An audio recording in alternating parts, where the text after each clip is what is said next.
Muito boa noite, Rádio Onda Livre, programa Ao Sabor do Vento. Hoje é uma edição especial.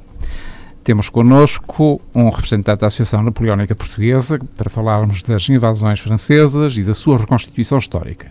Voltamos dentro de breves instantes para darmos início a esta conversa. Até já, fiquem bem.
Ora bem, estamos a ouvir uma música chamada Os Cavaleiros do Rei, que curiosamente foi composta por um cidadão de Bragança, pelo capitão António Piedade Vaz, natural de Bragança. Este senhor iniciou a sua carreira militar na Ilha da Terceira como chefe da banda militar que havia lá e continuou a viver depois da reforma. Espero que tenham gostado. Vamos então começar a nossa conversa com o Sr. Tenente-Coronel Álvaro Loures Pires, macedense. Ora bem, o Sr. Tenente-Coronel começou a sua carreira militar no longínquo ano de 1969. Fez uma comissão de serviço na Guiné, regressou, fim da sua comissão, foi colocado na Escola Prática de Infantaria e daí para cá teve várias colocações até passar à reforma. Entre outras, podemos salientar que foi ajudante de campo do chefe do Estado-Maior do Exército, ajudante de campo do general vice-chefe do Estado-Maior-General das Forças Armadas, foi subdiretor do Museu Militar de Lisboa, adjunto do chefe de gabinete do general-diretor de História e Cultura Militares, esteve na direção de Serviço das Forças de Segurança de Macau,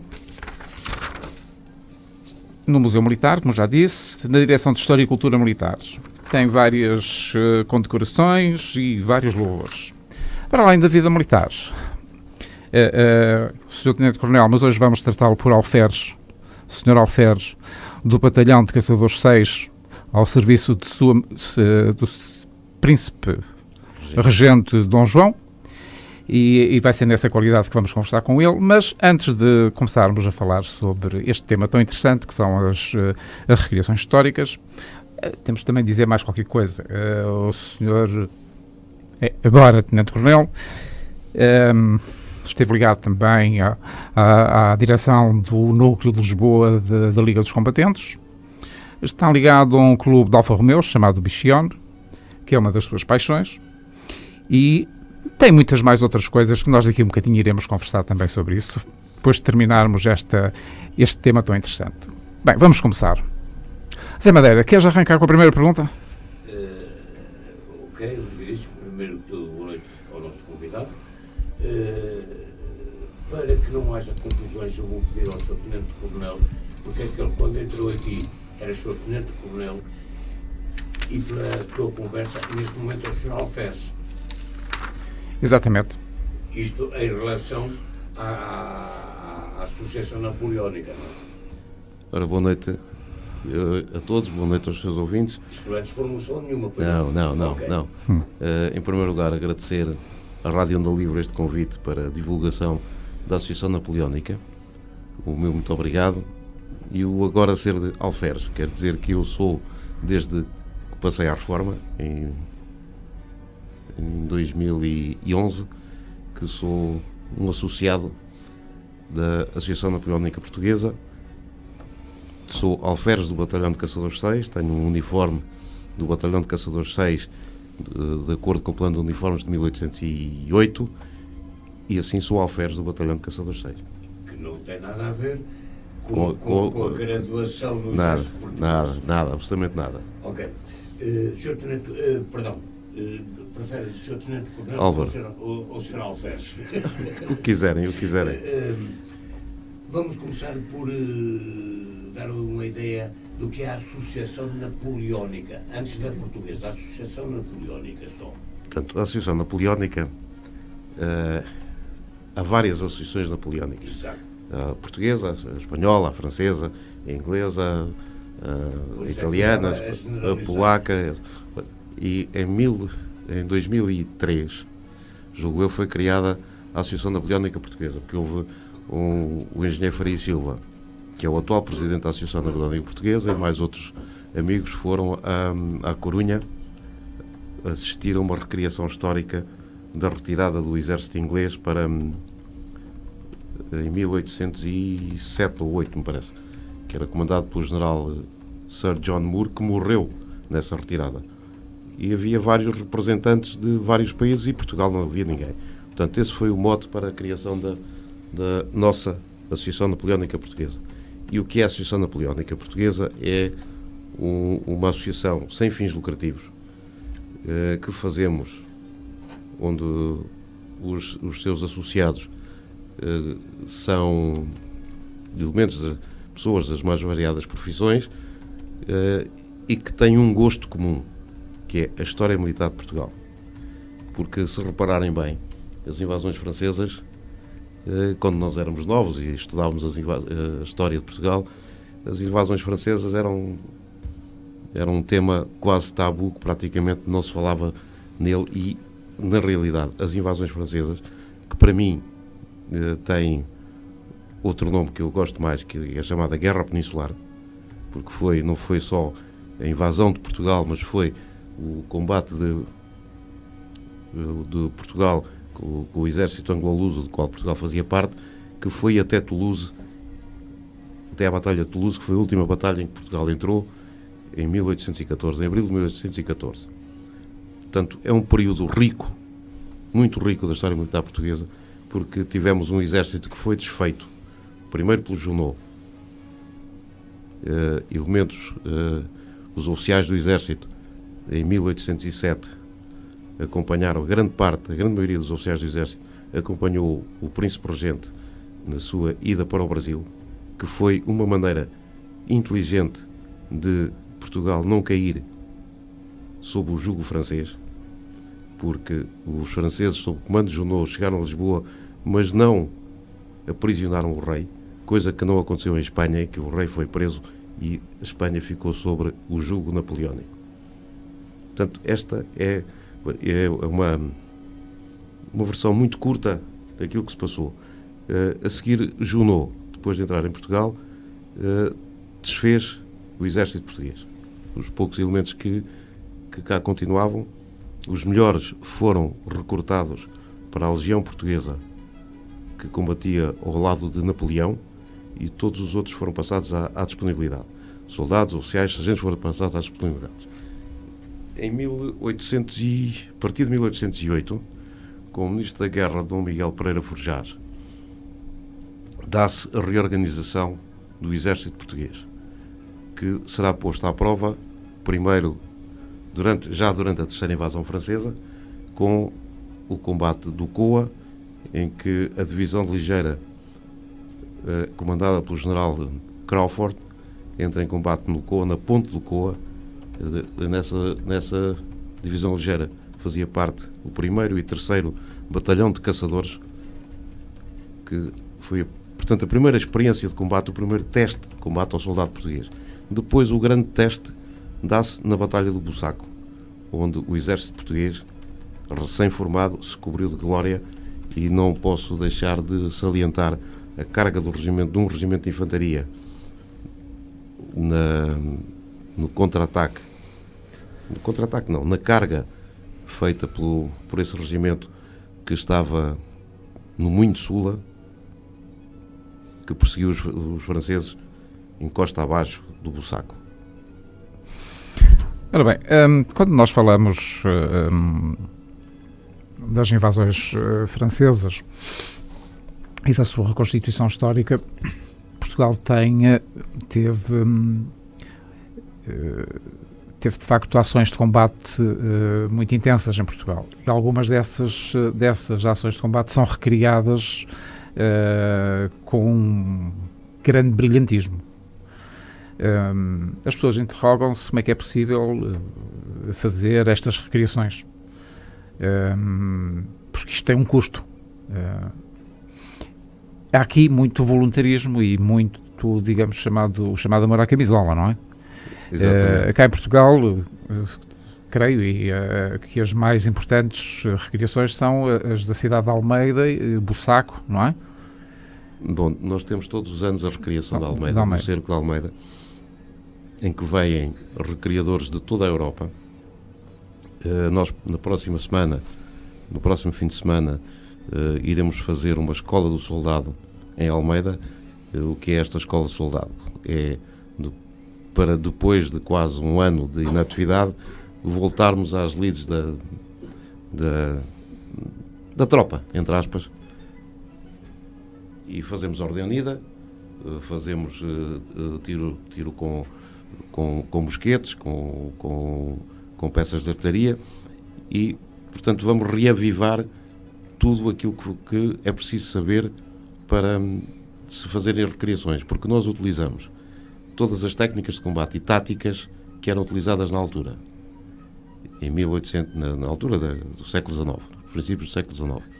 Portanto, vêm recriadores de toda a Europa, principalmente de França e de Espanha.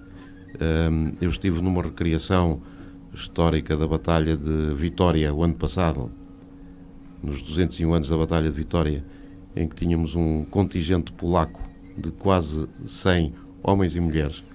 E o curioso é que estes recriadores eram quase todos oficiais, sargentos e cadetes da Academia Militar Polaca. Portanto, para fazermos uma recriação é preciso, primeiro, gostar de história. Segundo, e particularmente esta segunda parte para mim é importante, gostar da história militar de Portugal, que é uma história extremamente rica. E terceiro, ter o seu uniforme. É claro que nesta coisa das recriações há principalmente vontade dos recriadores que a título precário fazem estas recriações. A única coisa que nós pedimos quando é pedida à Associação Napoleónica para fazer uma recriação, só pedimos alimentação e alojamento. Não pedimos absolutamente mais nada. Os transportes são por nossa conta. Portanto, isto é para nós gastarmos dinheiro, não para receber dinheiro. Portanto, e contrariamente ao que muitas pessoas pensam, uma recriação histórica não é um grupo de teatro. Porque, por exemplo, o ano passado, na recriação de Almeida, estavam cerca de 400 recriadores. Ora, uma companhia de teatro muito grande com 400 recriadores. Mas, Sr. Coronel, eu penso que não estarei errado ao afirmar que em algumas reconstituições, mesmo a comida é por vossa conta. Algumas Algumas vezes portanto, eu recordo-me, por exemplo, tudo por vossa conta mesmo. A primeira recriação histórica em que eu participei, e já agora, a título de curiosidade, quando eu me vi naquela situação, e já agora, para ser franco, esta situação é bem pior que a outra. A situação em que eu estou agora é bem pior que a outra. A primeira que tu tiveste foi em Salamanca, não foi? Foi na Batalha de Los Arapiles. Eu lembrei-me da minha comissão na Guiné, em que disse assim para comigo: abençoado seja Deus, quer dizer, que nós na Guiné, sempre que ouvíamos qualquer coisa, tirámos logo para o chão. Aqui não, é peito às balas feito, porque eram técnicas de combate totalmente diferentes. A infantaria de linha combatia em linha, portanto, os homens encostados uns aos outros. Isto porquê? Porque os mosquetes eram armas de alma lisa, não eram, o cano não era estreado, portanto a bala, o chumbo, quando batia, se batesse em cima, na ponta do cano, na parte superior, ia para baixo. Se batesse do lado esquerdo, ia para a direita. Portanto, não era uma arma precisa. Enquanto que, por exemplo, os caçadores combatiam numa ordem dispersa. O que é que isto quer dizer? Quer dizer que combatiam equipes de 2, à frente da infantaria de linha, já tinham uma arma estreada, portanto, muito mais precisa e com muito maior alcance, enquanto que o mosquete, e já agora, os que fizeram o serviço militar sabem aquela coisa que se dizia do infante, portanto, o homem de infantaria é o único combatente que vê o branco dos olhos do inimigo, portanto, vem desta altura, em que o alcance dos mosquetes era da ordem dos 50 a 60 metros, pouco mais, em que se dizia ao soldado: só se dispara quando vires o branco dos olhos do inimigo. Portanto, o caçador, que está armado com uma carabina Baker de cano estreado, tem uma precisão muito boa e um alcance que poderá ir aos 200 metros. Portanto, a finalidade do caçador era ir desgastando as linhas inimigas, principalmente abatendo oficiais e sargentos, porque naquela altura o soldado não sabia o que havia de fazer se o comandante fosse morto. Ficavam baralhados. Ou se fosse morto ou ferido, ficavam baralhados, não sabiam o que haviam de fazer. Portanto, o caçador tem por principal missão desgastar o inimigo e fazer com que ele fique um bocado desnorteado. Portanto, e vai recuando conforme a infantaria de linha inimiga vai avançando. Ao chegar à infantaria de linha nossa, de combate como infantaria de linha. Muito bem, vamos fazer uma ligeira pausa, vamos voltar à conversa e vamos falar sobre as técnicas de combate da altura. E vamos falar, muito por alto, porque nós não somos aqui um compêndio. Nós estamos aqui a transmitir uma informação e a incentivar as pessoas a irem assistir a este tipo de recriações históricas, porque digo-vos, meus caros ouvintes, que vale a pena ver. Eu posso confirmar, já assistimos a 2, sim, pelo menos eu, sim. E é realmente fabuloso. É fantástico. Não imagina o empenho daquela gente a viver às condições da época durante o período em que é feita a recriação, que não é um dia, não são umas horas, e portanto aconselho-vos a irem ver quando tiverem oportunidade. Vamos voltar dentro de 2 ou 3 minutos e vamos continuar a conversa sobre este tema tão interessante. Até já, e vamos continuar com música militar para fazer jus ao tema de hoje. Até já.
Muito boa noite, mais uma vez, 21 horas, 24 minutos e 19 segundos.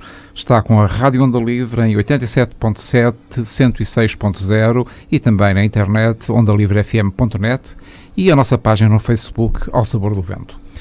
Se só agora se juntou a nós, muito bem-vindo. Estamos a falar sobre as invasões francesas e a sua recriação histórica em Portugal, a cargo da Associação Napoleónica Portuguesa e do seu representante aqui esta noite, Tenente-Coronel Álvaro Urso Pires, hoje alferes do Batalhão de Caçadores 6, ao serviço do Príncipe Dom João, regente do Reino, à altura das invasões francesas.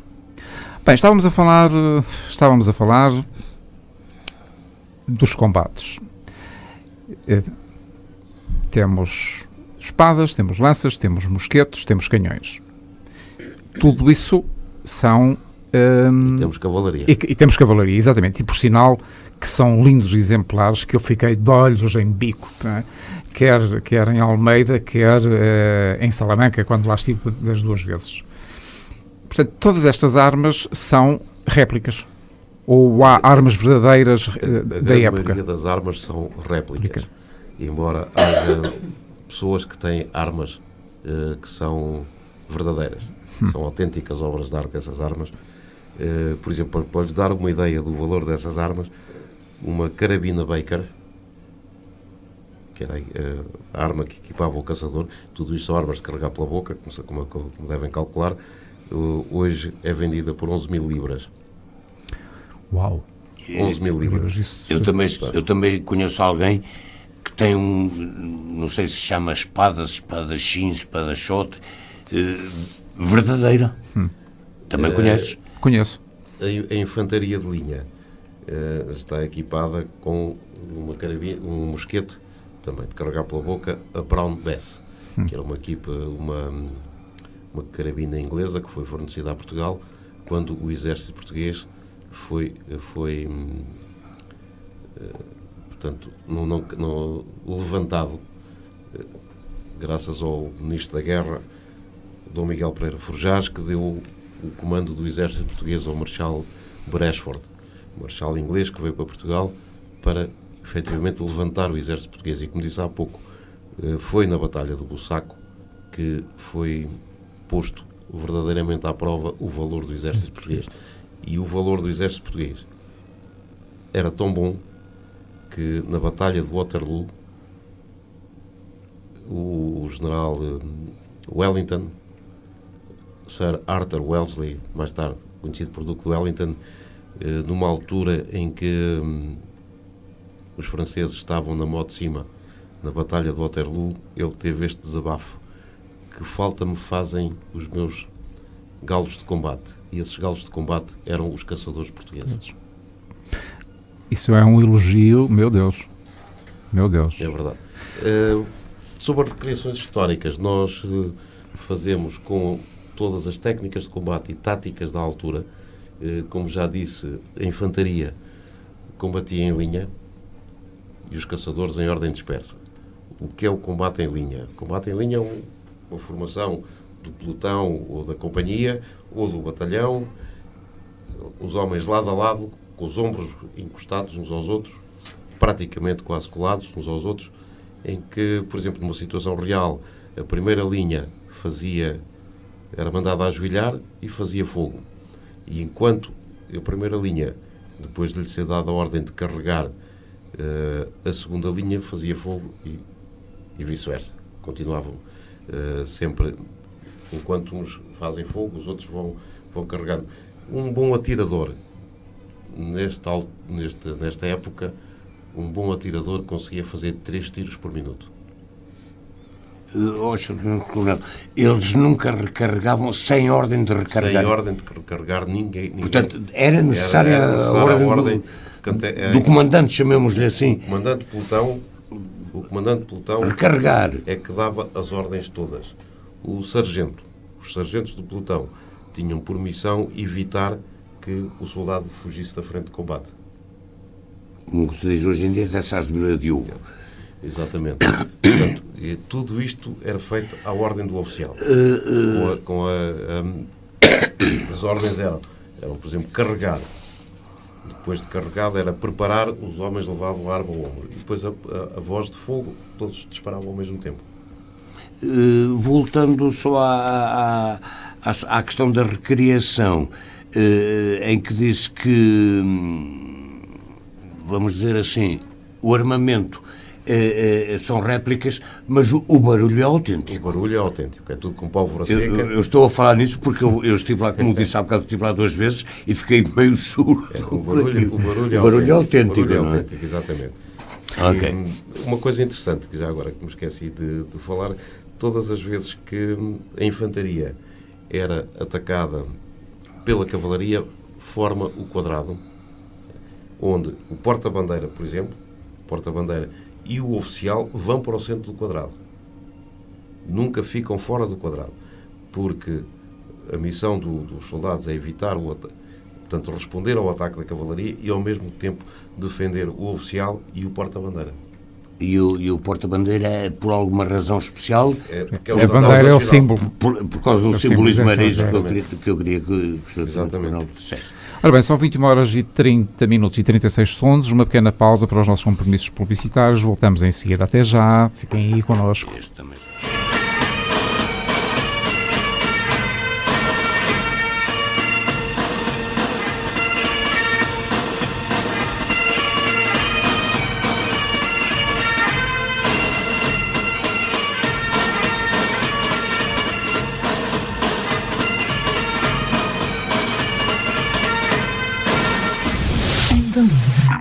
A tua música, a tua rádio. 21 horas, 33 minutos e 47 segundos. Esta é a Rádio Onda Livre e este é o programa Ao Sabor do Vento. Bem-vindos, aqueles que só agora se juntaram a nós. Estamos a falar das reconstituições históricas das invasões francesas. Estamos com o Sr. Tenente-Coronel Álvaro Luz Pires, membro da Associação Napoleónica Portuguesa. Estávamos a falar das táticas militares. Mas agora vamos mudar um bocadinho. Como isto é um programa ao sabor do vento, como costuma dizer o Zé Madeira de vez em quando, vamos voltar atrás. Tu disseste há um bocado que uma das condições para participar nisto, para além da vontade, do querer saber e do gostar da história, do gostar da cultura militar portuguesa, também é preciso ter farda.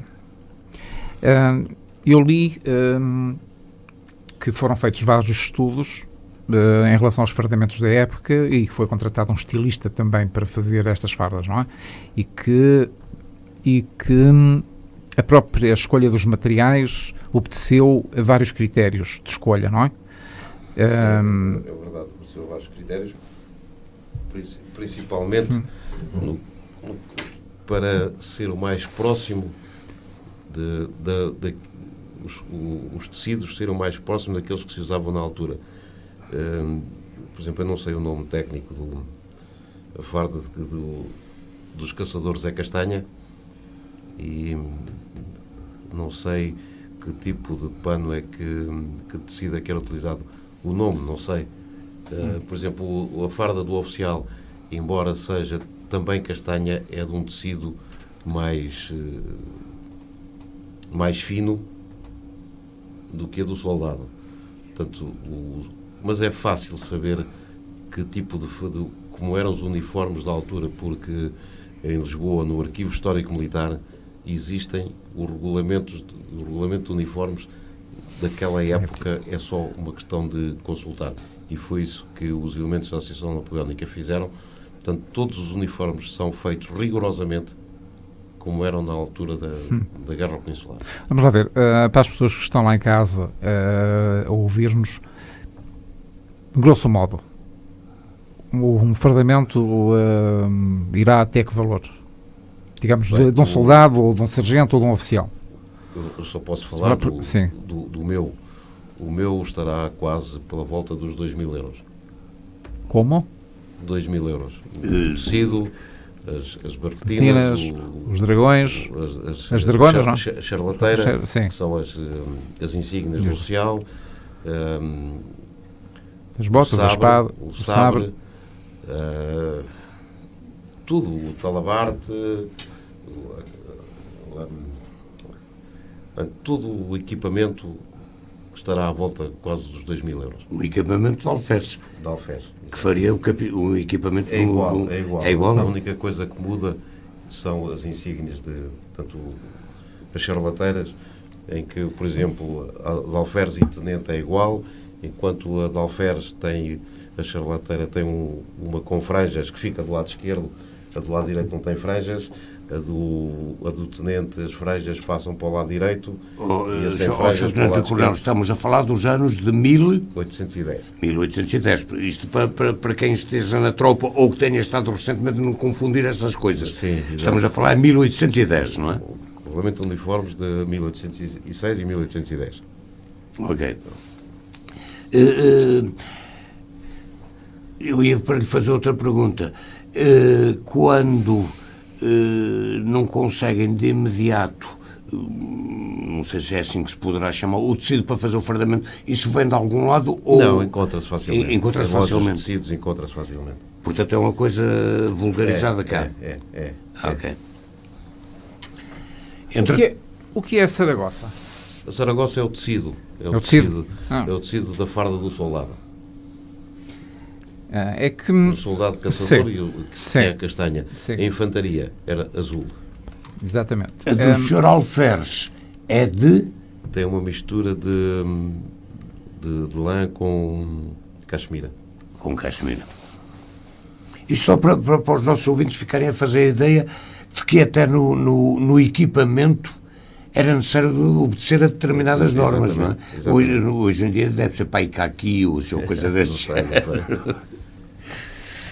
Eduardo, É engraçado é que eu estou a ler aqui uma coisa, em que um texto da Associação Napoleónica Portuguesa, em que diz que um correeiro aposentado manufaturou as patronas e os cintos, Sim, tendo sido as fivelas fundidas a partir de um original. exatamente.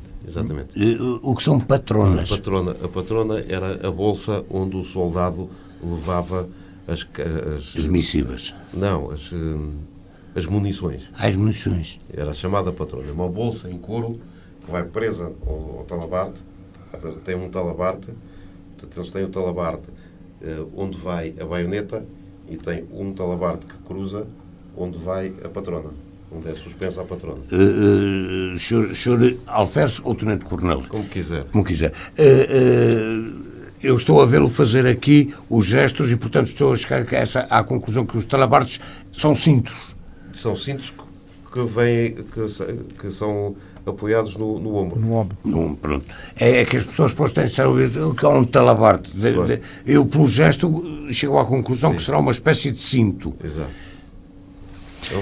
Os nossos ouvintes que têm acesso à nossa página no Facebook podem consultar a página, que estão lá algumas fotos publicadas já da recriação histórica na cidade de Almeida.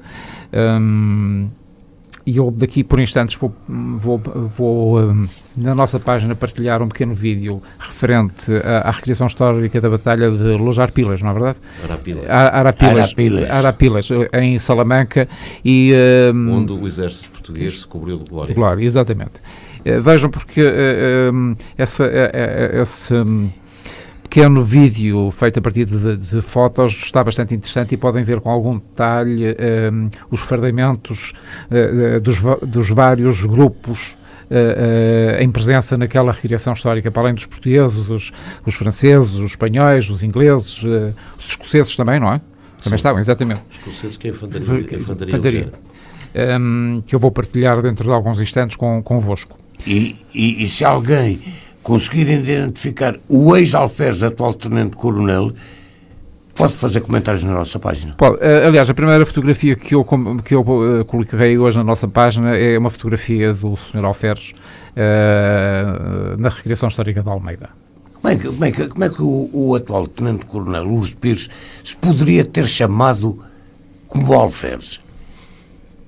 Em 1810 já havia Urs de Pires, devia ser para aí Urs de Pires, uma coisa desse género, não sei. Mas se quiserem, para os seus ouvintes, se quiserem um dia assistir a uma recriação histórica, aconselho-os a guardarem o último fim de semana de agosto para a recriação histórica do Cerco de Almeida.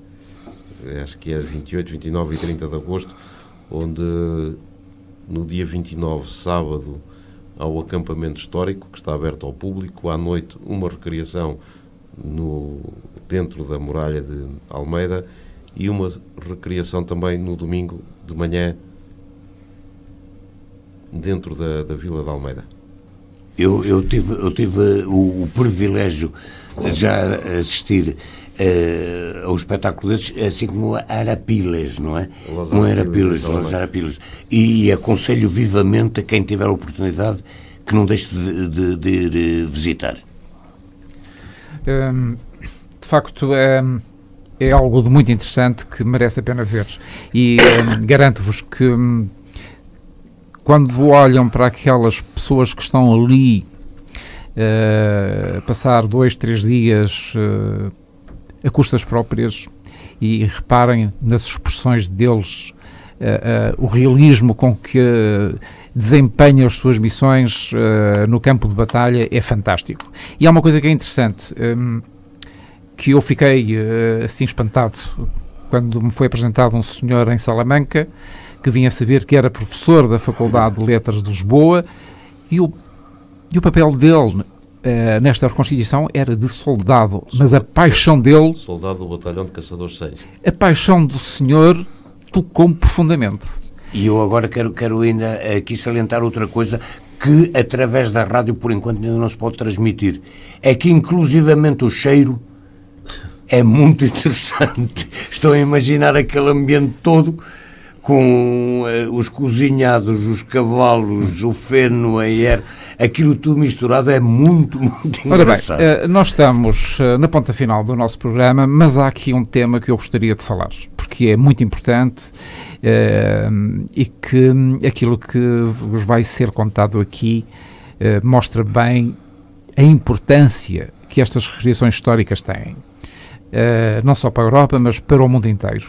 Vamos falar da comemoração da Batalha de Waterloo, este ano, em junho, em Waterloo.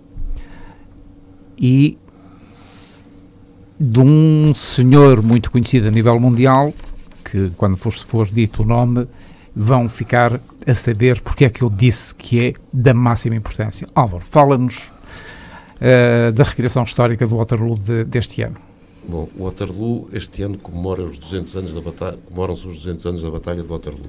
Como sabem, foi a última grande batalha do exército aliado contra Napoleão. E foi uma batalha altamente mortífera, que acabou com a vitória do exército aliado do Duque do Wellington. Exército aliado comandado por Lord Sir Arthur Wellesley. Bem, para este ano, como são os 200 anos, vai ser uma recriação fantástica. Portugal, por si, Portugal não participa, porque, como disse anteriormente, a última batalha em que Portugal, o exército português, combateu foi na Batalha de Toulouse em 1814. Isto foi em 1815, portanto, e daí o desabafo do Wellington de dizer que os seus galos de combate lhe faziam muita falta. Efetivamente, Portugal não esteve lá. Embora haja recriadores nossos que estão a planear ir à Itália, à Bélgica, a Waterloo. Portanto, isto, pelo que eu sei, e dada a grandiosidade, que serão 100 peças de artilharia, 300 cavalos e cerca de 10 mil recriadores, vai ser aproveitado por um senhor cineasta de nome Steven Spielberg para fazer um filme sobre a Batalha de Waterloo. Portanto, estes recriadores vão viver 8 ou 10 dias nas condições em que viveram os verdadeiros soldados de há 200 anos. Sem água, sem casas de banho, a viver em tendas, esteja a chover ou a fazer sol ou a nevar, é assim que vão viver durante aqueles dias que lá estão. Porque nada lhes vai ser dado nesse aspecto de água para tomar banho, algum conforto nada. que não vão ter. Se estiver a chover, pois terão que aguentar as chuvadas. Portanto, vai ser muito difícil para os recriadores suportarem estas condições meteorológicas que são frequentes na Bélgica. Aldo, para os participantes, sem qualquer tipo de remuneração. Sem qualquer tipo de remuneração. Amor à camisola mesmo. Amor à camisola mesmo. Não há remunerações para ninguém nestas recriações. Então, os meus amigos aí em casa estão a ver o significado destas instituições que existem pela Europa, das associações napoleónicas. O empenho desta gente é qualquer coisa de extraordinário. Diz José. Agora, não sei se eu desertar da tropa, se calhar sou fuzilado. Vamos-nos reportar ao tempo do Napoleão. Se eu desertar, o que é que me pode acontecer? No mínimo ser fuzilado. Sem apelo nem grave. Não sei se vou desertar se me sujeitar a essas condições. Provavelmente nem sequer chegarias a dar o passo atrás, porque limpavam-te o sebo logo na hora. Com estas condições não sei se aguento. Ora bem, uma vez estamos muito perto do fim, eu gostaria de vos dizer o seguinte. Eu pedi aqui ao Sr. Tenente-Coronel, na próxima semana, como ele disse, vai estar em Gouveia, pedi para endereçar, em Almeida, peço desculpa, para endereçar ao Sr. Presidente da Câmara de Almeida, em nosso nome, em nome deste programa, um convite para vir aqui, juntamente com outros elementos da Associação Napoleónica, para falarmos muito a sério sobre o cerco de Almeida. Porque eu considero que, estando aqui tão perto da nossa região, que merece a pena divulgar e merece, seguramente, e sem margem para dúvidas, a vossa visita. E se nós vos pudermos fornecer ainda mais motivos para irem, pois nós estamos cá também para isso. Eu espero poder dar-vos notícias em breve sobre esta diligência que vai ser efetuada em nosso nome, para podermos depois agendar com a Câmara Municipal de Almeida e com a Associação Napoleónica uma conversa aqui no estúdio sobre esta Constituição, que, como já vos disse, e volto a dizer, merece a pena ver. Sobre todos os aspectos. Desde a componente de infantaria, a componente de cavalaria, tudo merece a pena. E artilharia. E além de tudo mais, podem assistir ao disparar dos canhões, mesmo ao lado da peça, podem interagir com os recriadores, não figurantes, recriadores, o que é seguramente uma experiência única que vão poder ter. E esqueci-me de referir, sim, ainda a propósito da Almeida, que a Câmara Municipal de Almeida tem um grupo, que é o Grama Grupo de Recriação Histórica do município de Almeida, que é sócio da Associação Napoleónica Portuguesa. E neste momento foi constituído mais um grupo na freguesia do Vimeiro, ali junto a Torres Vedras, entre Torres Vedras e Lourinhã, também um grupo de recriação histórica. Portanto, que também será sócio, também é obrigatoriamente sócio da Associação Napoleónica. Portanto, nós neste momento estamos a fazer uma reorganização de toda a Associação Napoleónica, portanto, em que a Associação Napoleónica será, isto utilizando uma linguagem militar, uma espécie de Estado-Maior que recebe os convites das várias associações napoleónicas e os difunde pelos vários grupos de recriadores que depois informam se querem ir ou não a esta ou àquela recriação histórica. Diz José. Esta pergunta é para o Sr. Alferes, não é para o Sr. Tenente-Coronel. Eu posso ser sócio da Associação Napoleónica? Pode ser sócio, tem que ter uma farda e o respectivo equipamento. Necessito desses requisitos. Exatamente, e participar nas recriações históricas. Pronto, eu só fiz a pergunta para saber se quem quisesse ser sócio se podia ser. Se podia inscrever como sócio, mas obedece a esses requisitos que não são tão baratos nem tão acessíveis como isso. Exatamente, não é? Exatamente. E pode, inclusivamente, para mim é essencial a pessoa que queira fazer parte destes grupos deve gostar essencialmente da história militar portuguesa. estudar também, porque nós estudamos a história militar portuguesa, neste caso concreto, relativa a essa época da Guerra Peninsular. Sim, senhor. Eduardo, não sei quanto tempo ainda temos. Muito pouco tempo. Dá-me só diz. a hipótese de Sim, não era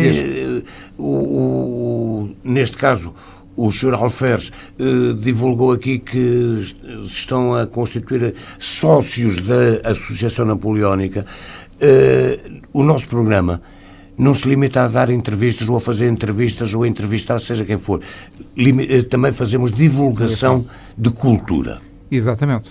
Tem sido essa uma das preocupações deste programa. Muito bem, em jeito de despedida, o que é que tem para nos dizer? Vão a Almeida. Primeiro tens de perguntar ao Sr. Alferes e depois ao Sr. Tenente-Coronel. Responde as duas qualidades em simultâneo. Em simultâneo. Portanto, Almeida em último fim de semana de agosto e no dia 27 de setembro a Câmara Municipal da Milhada pediu à Associação Napoleónica para começar a tratar da recriação histórica da Batalha de Buçaco. Tivemos uma primeira reunião no dia 6 deste mês com a Câmara de Almeida, da Milhada. Estão-nos a pedir para trazermos entre 150 a 200 recriadores para fazermos a recriação da Batalha do Buçaco, que será no dia 27 de setembro, de manhã. Exatamente. E no dia 26 de setembro faremos uma recriação de uma escaramuça na Vila do Luso. Muito bem. À noite. Muito bem. Pronto, meus amigos, resta-nos agradecer a vossa companhia. Queremos agradecer aqui ao Sr. Tenente-Coronel o facto de ter estado aqui connosco hoje e esperamos tê-lo novamente. Eu que agradeço. Muito obrigado. Tu agradeces ao Sr. Tenente-Coronel, eu agradeço ao Sr. Alferes. Muito bem. Muito obrigado aos dois. Muito obrigado. Muito obrigado nós. Ora bem, meus amigos, quarta-feira retomamos as nossas emissões regulares com o Sr. Engenheiro António Monteiro, com quem vamos conversar sobre gastronomia e vinhos. E na quinta-feira teremos aqui uma conversinha muito simpática sobre fotografia com o fotógrafo amador, com o Sr. Luís Coelho. Como de costume, eu digo isto em todos os programas, a nossa porta, ou neste caso o nosso microfone, está sempre aberto para qualquer iniciativa de caráter social. Portanto, resta-nos agradecer, despedirmos, desejamos uma continuação de uma boa semana até à próxima quarta-feira às 21 horas, cá estaremos convosco. Até lá, fiquem bem, sejam felizes, muito boa noite. Boa noite. E até à quarta-feira.